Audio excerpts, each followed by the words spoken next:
think like what we want to do is like, no offense to all the people out there, although I don't really care, but no offense, but you cannot use Twitter as a coping mechanism, okay? Like, I get that life is hard, or that, life hasn't lived out to your expectations, or, there's envy and whatever of other people. But to go out there and spew hate doesn't solve anything. Are you talking about the Brigadoons? Well, there's also just a lot of people that are just in general, they're just mean. And I'll give you a perfect example. There was a woman that I saw on TikTok, and she's like, been married for 13 years, mother of 2 kids. And she had a thing that went viral where she was talking about who's in charge, her or her husband. And it was a very funny little thing. And so I followed a couple of her videos just to see what else she had posted. And one of the videos was how she has some complicated health issues, which she was very public about, PCOS, and how it causes, issues in losing weight. And she posted a pre and post picture of her, which takes a lot of courage. And she was like brigadooned. And it's like, what is wrong with these broken people that have to give this woman a hard time? And so to me, these social media channels are not coping mechanisms. They were never meant to be. And so, if they have to go to 4chan or 8chan or Reddit or whatever, better to sort of create these honeypots of hatred than to have it spew everywhere, because it makes for the rest of us these platforms to be unusable. It has to be a way where nobody is banned forever. Okay. I think that when somebody is banned temporarily, they can be banned for any reason that violates a term of service that's well understood and uniformly enforced. Got it. And I think that's the right of a private company.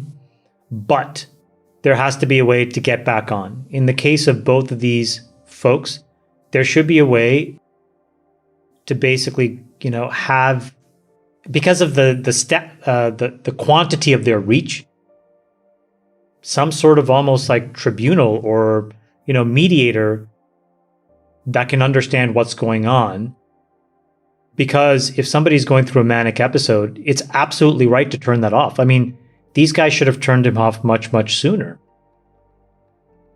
Because when you're in the middle of a mania, and I said this last week, like, like for example, like this relative of mine, when they're in a manic episode, it's 60, 70, 80 emails a day and text messages, 100 texts that I get. And they're vile. Yeah. Okay. And they don't even remember them half the time. And right? they don't even know. The episode. Yeah. And they go through paranoia, they go through mania, they go through these periods where they think they're completely right. They go through these periods where they look completely sane and normal. So that's a tough part. The most important thing when you have a family member in mental health crisis is to get the phone away from them. That is a weapon that only continues the loop, and to re-regulate this person. And then there should be a way to prove that you're back in a re-regulated state to get these tools back. But I think that we just need to acknowledge, like, there's just a lot of people with mental health issues. There's a lot of social media. There's a lot of damage that can be done. It's not to forgive these people, but it's to explain that in moments you got to shut these channels down and then give them a way to come back when they. I have had replace Lex with me and Kanye with my relative. Wasn't on television or whatever, but I've had these same kinds of, I'll call them interventions. And like I said, this person goes through periods of lucidity, periods of mania, periods of paranoia, periods of anger. And so that's all I saw when I was watching this thing, is just what a lot of people in the United States and the world deal with when they have relatives who are suffering from one of these things. And, my relative has said the same thing. There's nothing wrong with me. I don't need medication. I'm not on these meds, blah, blah, blah. And I don't want to judge because I don't know him.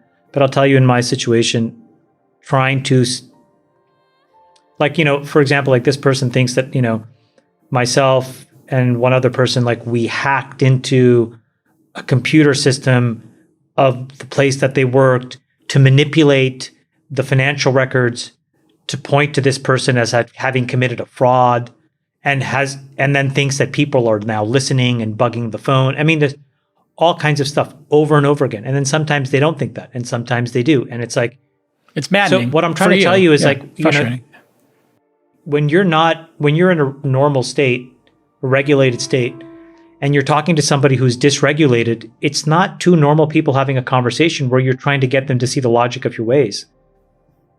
So again, I just think that it's not a thing that should be litigated in the media. I think it is a thing that is where people that care for this person need to surround them and get them with a doctor to help them rebalance. In the case of our family, what it turns out is that this person needs to constantly be titrated the drugs for them to be regulated. That may be different for other people, and I don't know Kanye's situation. So, anyways, I see all that, and I go to my own family situation, which we actively deal with today, and I don't have much of an idea of what to do about Kanye because it brings up too much stuff about what I'm dealing with in the real time. My theory is simpler than this, which is they got great representation to do a very bulletproof deal. And it turns out that contract law still matters in the United States. And Elon did the right thing and just said, you know what, I'm going to own this thing and probably double or triple my money. So I'm just going to go and do it. And I'll do it for the benefit of everybody else.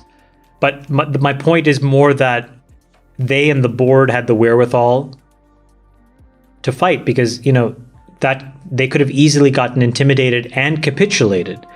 And in doing that, whether they were right or wrong or good or bad is irrelevant to me. They represented shareholder values well, and they got shareholders paid in a moment where the stock market is still down 20, 30, 40%, where big tech is down 50%. Some of these big tech companies are down 80%. These guys sold the company at a premium. And so that just, we just have to acknowledge that. To think about it as he bought 250 million MAUs for $44 billion. And in the grand scheme of things, that is, I think, going to turn out to be pretty reasonably cheap, especially if he can layer in a few of his bigger ideas. And I think that those MAUs, the value of those monthly active users could probably double or triple pretty